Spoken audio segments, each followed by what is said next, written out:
kedatangan narasumber yang luar biasa. Siapakah gerangan? Beliau adalah dokter gigi Puskesmas Bale Endah. Biasanya dokter gigi itu agak gimana ya, takut ke dokter gigi. Tapi kalau melihat dokter itu jadi semangat, ingin periksa gigi gitu kan. Sebelumnya dok, mungkin yang agak beda lingkungannya, kenapa belakangnya ada seperti toko-toko begini, karena inilah SMK.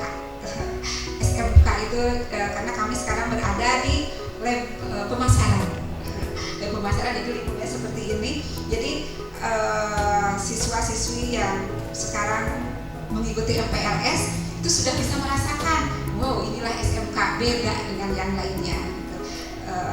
Netizen sekalian, marilah kita simak bersama bagaimana menjaga kesehatan di lingkungan keluarga, di masyarakat di masa pandemi ini. Assalamualaikum warahmatullahi wabarakatuh. Saya hari ini akan menjelaskan sedikit ya tentang kehidupan nanti kalian sekarang kan di masa pandemi ya. Masa pandemi ini kita juga tidak ada yang mau ya, kenapa ada wabah ya, tapi ternyata harus kita alami saat ini. Nah, sekarang saya akan menjelaskan mengenai cara kita menjaga kesehatan di rumah maupun nanti kalian kalau memang harus ke sekolah ya. Kalau misalnya sudah zona hijau, boleh untuk tatap muka itu bisa kalian ke sekolah ya. Nah, nanti akan ada beberapa slide yang akan ditampilkan, sekalian saya menjelaskan ya. Mana slide-nya bisa di. Oke, adik-adik semua saat ini sudah tahu ya coronavirus itu apa sih gitu. Coronavirus itu kenapa disebut 2019? Karena ditemukannya di bulan Desember 2019 ya.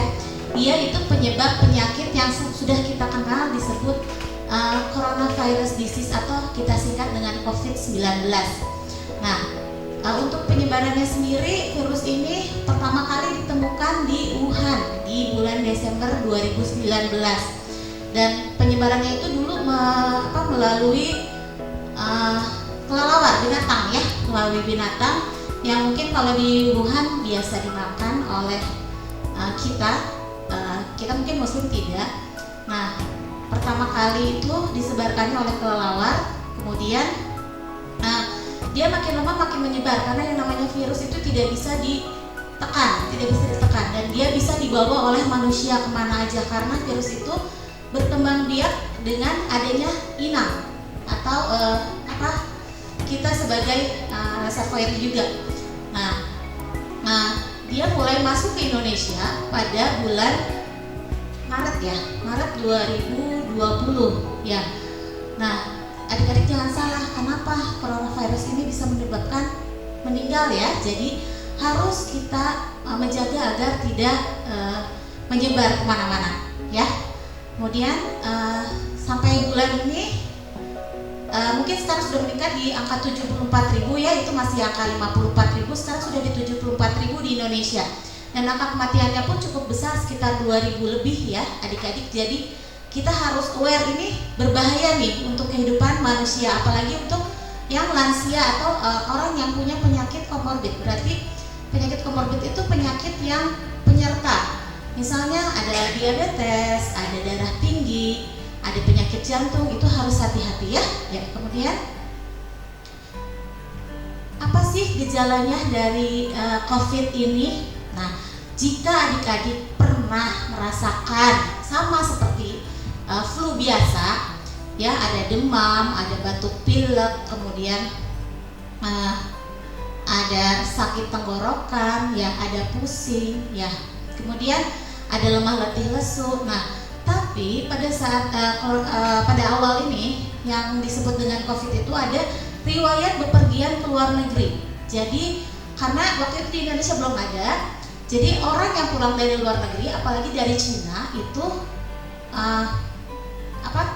yang jadi faktor resikonya ya. Kemudian dilanjut. Nah, ini yang harus kalian ketahui. Apa sih? Ini banyak nih di masyarakat, apa sih ODP? apa sih OTG, apa sih PDP ya. Oke, nah ini saya jelaskan ya. ODP itu orang dalam pengawasan. Ya, ini kalau misalnya ada riwayat bepergian keluar kota, kemudian ada demam lebih dari 38 atau 37 derajat, kemudian ada gangguan sistem pernafasan tadi ya, batuk, pilek, kemudian ada kasus kontak, pernah kontak kita sama kasus COVID. Nah, itu disebut dengan ODP. Nah, kalau OTG orang tanpa gejala, nah ini yang harus kita hati-hati ya. Karena saat ini banyak yang orang tanpa gejala berkeliaran di mana-mana ya. Jadi dia punya resiko, dia di dalam tubuhnya ada yang namanya virus itu, virus COVID, tapi dia tidak ada gejala apa-apa ya. Jadi biasa aja kayak orang sehat, tapi dia bisa menularkan ke orang lain ya. Jadi harus hati-hati. Kemudian yang disebut dengan PDP adalah pasien dalam pengawasan. Nah, pada saat ini pasien dalam pengawasan itu yang sudah dinyatakan positif terkena COVID, ya sudah dilakukan rapid test, sudah dilakukan swab. Jadi kalau misalnya hasilnya positif itu disebut dengan PDP. Ya, untuk kasus PDP berat itu biasanya menyebabkan sesak nafas yang berat, sehingga untuk yang tadi ya, Ibu bilang ada penyakit komorbid ya Bu ya, itu bisa menyebabkan kematian. Ya, jadi untuk lansia diharapkan di rumah gitu ya. Terus untuk anak kecil biasanya diharapkan di rumah, jangan kemana-mana. Kita pun kalau memang tidak ada keperluan apa-apa ya jangan keluar rumah ya. Kemudian dilanjut. Nah, gimana sih kita cara mencegah penyebaran COVID ya? Yang pertama gunakan masker ya. Punten ya, saya maskernya dibuka karena saya sama Bu Vina berjauhan ya. Itu. Jadi maaf ya saya dibuka. Nah, yang masker yang harus kalian pakai itu kita punya tiga macam masker yang sekarang ini beredar di masyarakat. Ada masker N95 itu khusus untuk orang medis, ya orang yang melayani atau menjaga pasien COVID. Kemudian ada masker bedah, ya ini yang seperti saya pakai ini adalah masker bedah. Harusnya ini saya pakai untuk meriksa pasien, ya. Kemudian untuk masyarakat boleh menggunakan masker kain juga cukup, ya masker kain. Jadi nggak usah pakai masker bedah, juga masker kain juga cukup untuk kita yang cuman mau pergi kemana gitu ya. Tapi nanti setelahnya dicuci, gitu ya. Kemudian sekarang banyak yang pakai face shield, ya face shield itu boleh. Tapi jangan salah kaprah karena banyak yang pakai face shield tapi maskernya lupa, ya tetap masuk karena dia kan terbuka daerah pinggirannya sendiri. Nah itu akan masuk si virusnya dari pinggir. Jadi kalau mau pakai face shield itu kan untuk melindungi daerah muka, ya. Tapi bagian mulutnya tetap harus dilindungi sama masker, ya. Kemudian, nah ini nanti juga kalau misalnya tatap muka di kelas ya harus dipakai maskernya, jangan dilepas. Misalnya ngobrol sama teman tetap dipakai karena droplet ini percikan ludah itu yang menularkan, ya itu bisa terkena. Kalau kita ngomong biasa gini itu sekitar 1 meter. Kalau misalnya bersih sekitar 1,5 meter itu dan cepat gitu ya. Jadi kita harus hati-hati karena penularan si COVID ini itu dari ludah, gitu dari ludah. Jadi harus hati-hati kenapa harus pakai masker biar tidak menularkan atau biar kita tidak tertular dari orang lain ya. Nah itu sekarang banyak seperti ini maskernya dipakai di dagu ya. Jadi buat apa pakai masker kalau di sini di dagu gini ya. Jadi tetap akan ada penularan ya. Agak dilanjut. Oke. Nah ini gimana sih cara kita membuang yang namanya masker medis ya. Kalau untuk masker medis pertama dilepaskan, nggak boleh nyentuh bagian luarnya ya. Bagian luarnya tidak boleh disentuh. Kemudian dilipat ke arah keluar. Jadi kita menyentuh bagian dalam yang masih bersih, yang masih kena ludah kita sendiri. Boleh dilipat atau digunting tengahnya dan dimasukkan ke dalam desinfektan. Setelah itu dibuang ke tempat sampah seperti biasa, ya. Kalau misalnya masker kain, gimana caranya? Nah, itu mudah, pakai deterjen saja. Ya, di sini banyak ada deterjen ya. Nah, bisa pakai deterjen seperti cuci biasa. Kemudian dikeringkan dan jangan lupa disetrika sebelum pemakaian. Mudah ya, karena virus ini sebenarnya bisa hilang hanya dengan dikasih Rinso atau dikasih desinfektan biasa itu cepat hilang. Oke, ya dilanjut. Yang kedua, sering-sering cuci tangan, ya, pakai sabun atau pakai hand sanitizer, ya. Karena cuci tangan itu kita bisa aja menyentuh barang di mana saja yang misalnya orang positif lewat, kemudian dia bersin atau dia berbicara, itu nempel di benda tersebut kita pegang. Nah itu ya. Jadi kita harus sering cuci tangan. Nah di sekolah juga sudah banyak ya disediakan ya wastafel. Nah jangan lupa disediakan sabunnya ya Bu ya. Nah, karena kita harus cuci tangan. Nah itu saya sudah ada 7 langkah cuci tangan, mudah, bisa dicari di browsing kalau misalnya kurang jelas ya. Di situ ada kita telapak tangan, kemudian punggung tangan, sela-sela jari, gerakan mengunci ya, kemudian daerah jempol dan kuku ya. Kemudian pergelangan tangan jangan lupa juga dibasuh gitu.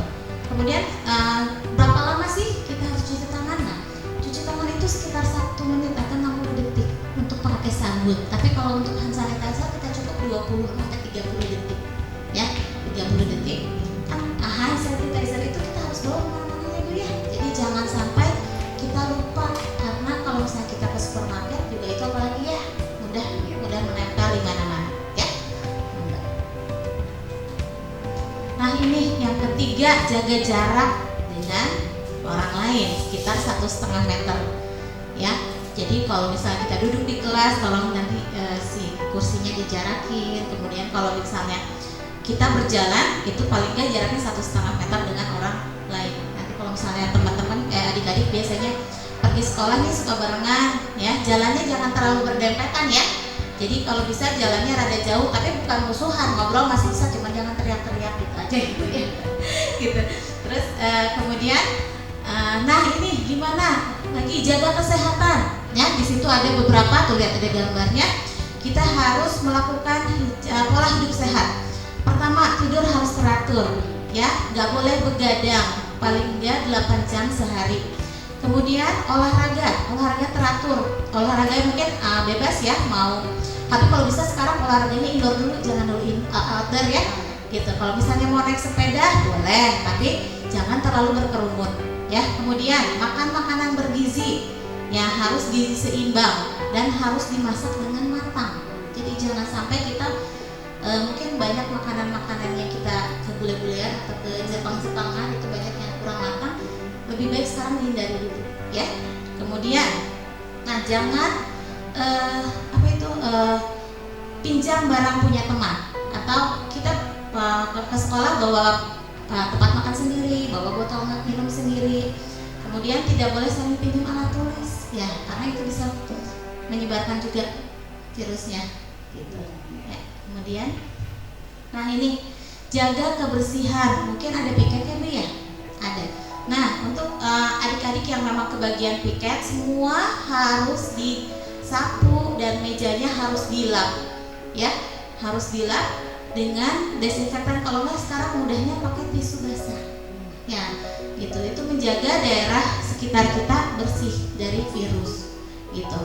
Kita bisa melakukan sendiri kok desinfeksi mandiri dengan Lysol, karbon ya, kemudian Dayclean. Nah itu bisa kita pakai dengan satu tutup botolnya, itu airnya juga 1 liter itu cukup. Kita bersihkan pakai handuk biasa, pakai lap biasa bisa gitu. Jadi nggak usah pakai apa Bu yang disemprot desinfektan. Nah nggak usah kayak gitu, kita dengan mudahnya pakai ember, lap, desinfektan, air cukup. Kita bisa lap dengan sendiri gitu ya. Agak dilanjut. Nah ini ya, jika ada gejala batuk, demam yang tadi saya bilang, jangan sekolah dulu, karena sekarang banyak yang batuk pilek, biarin ya saya mah nggak apa-apa katanya gitu. Tapi ternyata ya kita tidak tahu ya yang tadi saya bilang, karena sekarang penyebaran COVID nggak hanya orang yang keluar kota saja, ya orang yang dalam kota juga bisa kena gitu. Jadi kalau sudah demam, ada batuk pilek, ya kita istirahat dulu. Jangan lupa minum suplemen ya, suplemen, karena virus ini dilawan dengan daya tahan tubuh ya. Karena yang namanya virus kayak flu itu bukan pakai obat, tapi dengan daya tahan tubuh ya. Daya tahan tubuh kita bagus ya, mungkin kita nggak akan terserang sama virus itu ya. Nah ini kita harus punya lihat banyak orang meludah di mana-mana, batuk di mana-mana. Untuk batuk harus seperti ini, ya. Jadi di belakang belakang siku, ya. Atau gunakan masker. Jadi batuk di dalam masker atau pakai tisu. Nah, buang tisunya juga jangan sembarangan, ya, karena tisunya itu masih bisa menularkan kemana-mana, ya. Oke, mangga dilanjut. Nah ini kalau pulang sekolah harus cepat pulang. Jangan nongkrong dulu, ya, karena kebiasaan anak Indonesia adalah kalau pulang sekolah nongkrong dulu, mau di warung, mau di mall atau di tukang seblak, ya Bu ya, anak-anaknya kan. Nah, jadi usahakan sekarang kalau udah selesai sekolah langsung pulang ke rumah, jangan dulu nongkrong kemana-mana, gitu ya. Maka dilanjut. Nah ini yang terakhir, kalau udah pulang sekolah ngapain Bu? Mandi ya. Nah mandi. Jangan nanti aja lah. Nah, kita nggak sadar di dalam badan kita ada virus atau enggak, ya. Jadi kita harus kalau udah pulang sekolah langsung mandi. Terus bajunya juga, mungkin Bu sekarang mah nggak boleh 2 kali ya. Ada kan hari ini dipakai, besok dipakai. Nah sekarang mah nggak boleh, sehari 1 baju. Jadi setelah sekarang dipakai harus masuk pencucian, kemudian kita besok ganti sama yang baru, ya. Nah ini ada IG-nya Puskesmas Bale Endah ya, ada Instagramnya, ada Facebooknya atau IG saya. Mangga. Kalau misalnya ada yang mau ditanyakan lewat DM boleh ke Instagram saya ya di situ ya. Oke, mangga. Terima kasih atas pengertiannya adik-adik. Mangga kalau ada yang mau ditanyakan sama mangga Bu Vina. Iya, terima kasih Ibu, luar biasa. Jadi pengen ke Puskesmas Bale Endah. Oh iya, jangan penyakit dan ketemu sama Bu dokternya. Baiklah, Bu dokter udah cukup jelas nih.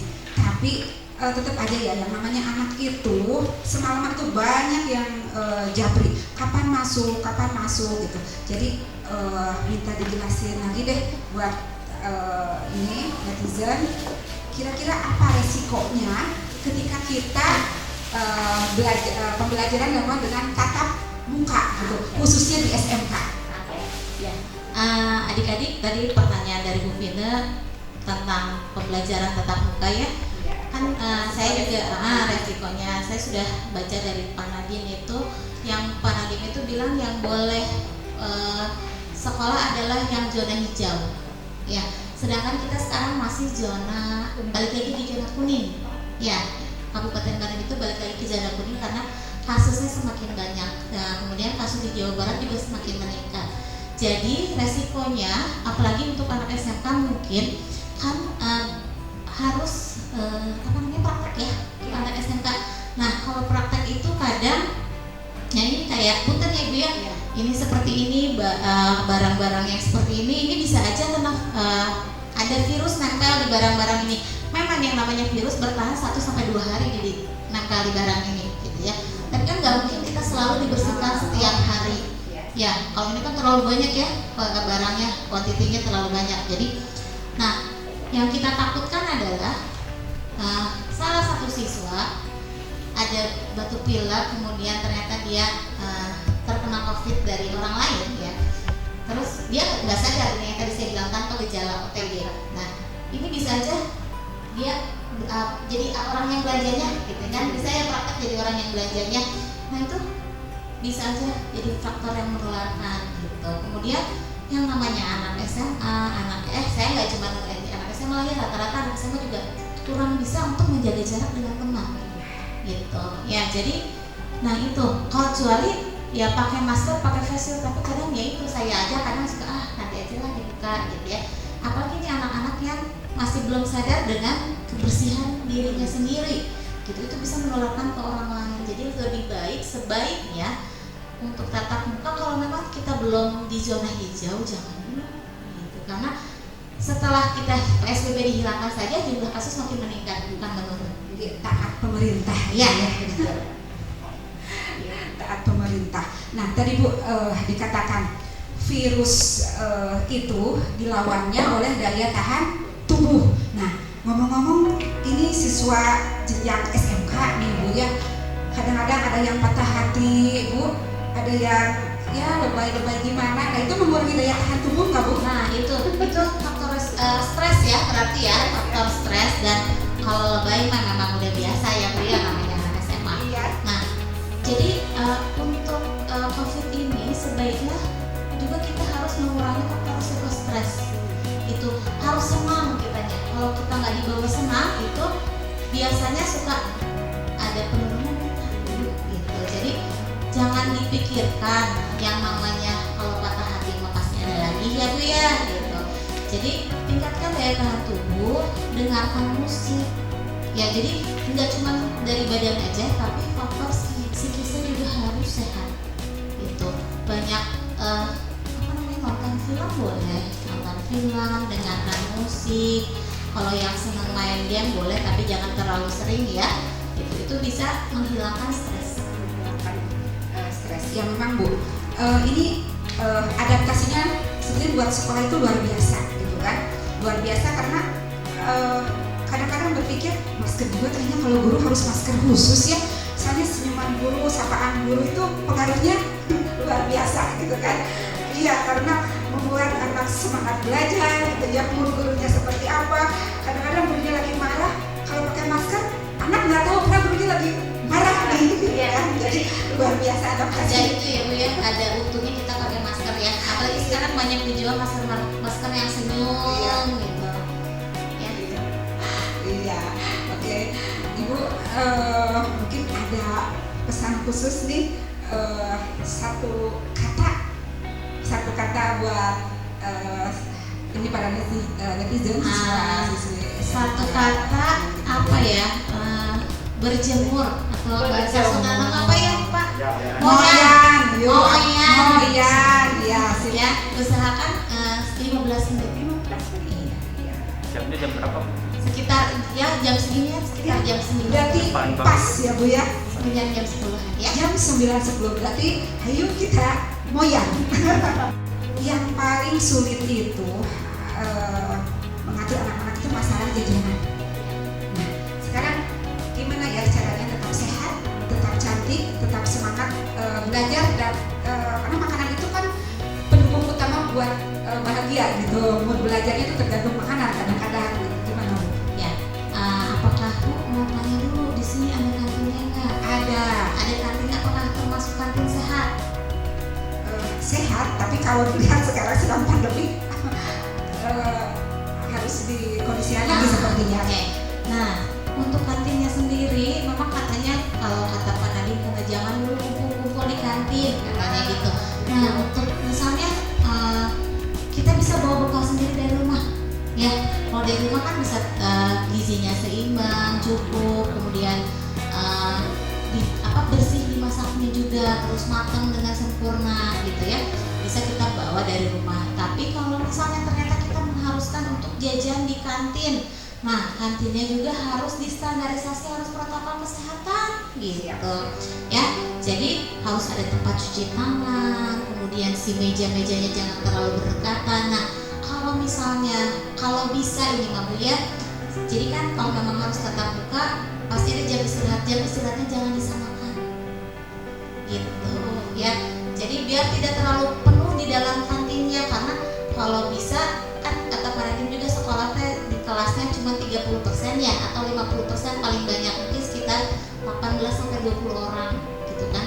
Nah jadi kalau bisa istirahatnya juga sama di time, di waktunya dibedakan gitu. Jadi di kantinnya tidak terlalu banyak orang kalau memang harus ke kantin. Tapi kalau misalnya anaknya enggak, ya udah itu aja, bawa dari rumah, lebih bergizi, terus kemudian lebih bersih gitu. Jadi sudahlah, kalau dari rumah pasti terjaga kebersihannya gitu ya Bu ya.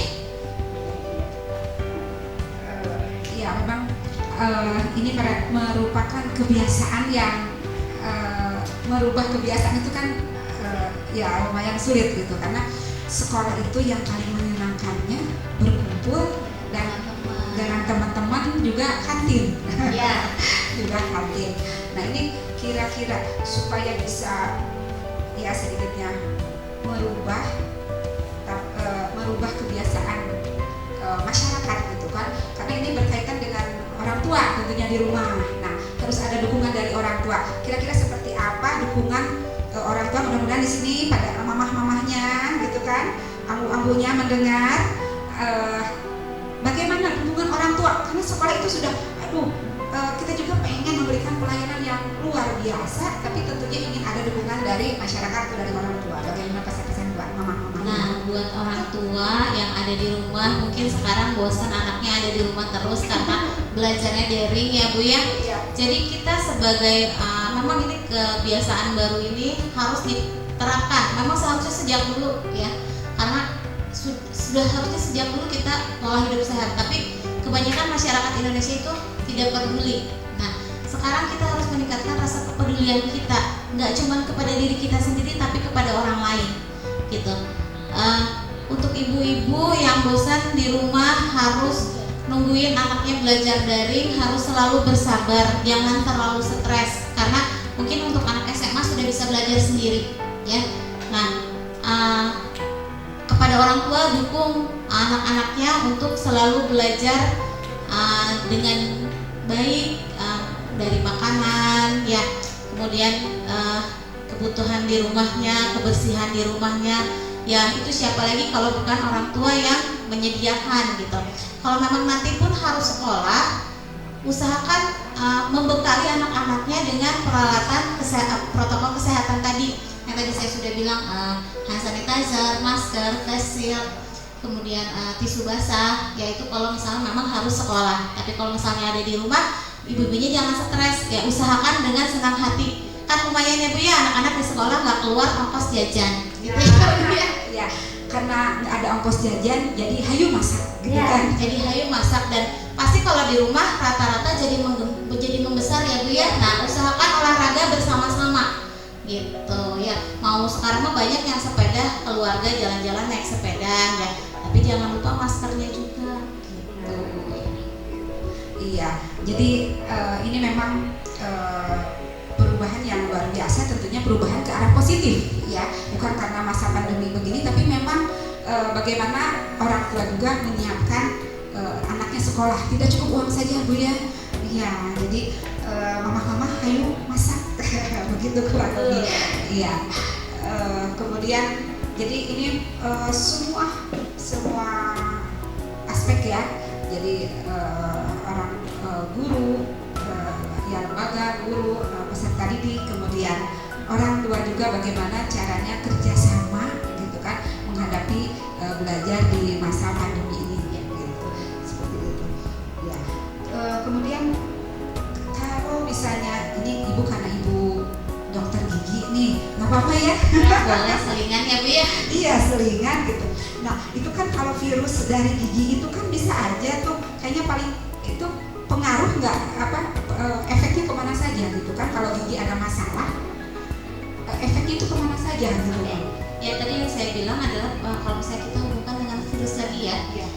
penularan COVID itu kan sebenarnya dari ludah kita. Pada saat kita berbicara ada percikan ludah, kena ke tangan atau kena ke benda yang kita pegang gitu. Kemudian itu bisa saja berpengaruh ke rongga mulut kita. Makanya harusnya pada saat kita pulang, yang tadi saya bilang kita mandi, harusnya kita berkumur. Berkumurnya dengan obat kumur yang mengandung iodin 2% atau klorhexidin 2%. Itu bisa untuk menghilangkan virus yang ada di tenggorokan gitu. Jadi itu bisa dilakukan sehari 2 kali gitu.